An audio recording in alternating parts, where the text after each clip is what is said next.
মায়ের রান্নাঘর থেকে আমি চলে এসেছি নিয়ে।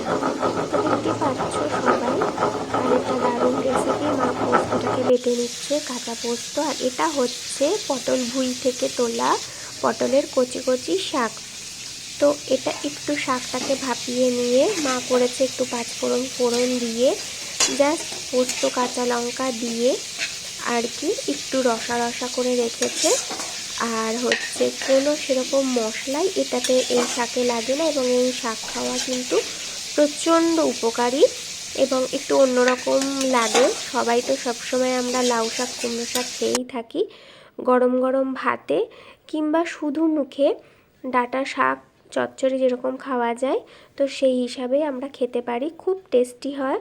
ভালো লাগলে ভিডিওটা একটু অন্যরকম চেষ্টা করলাম তৈরি করার।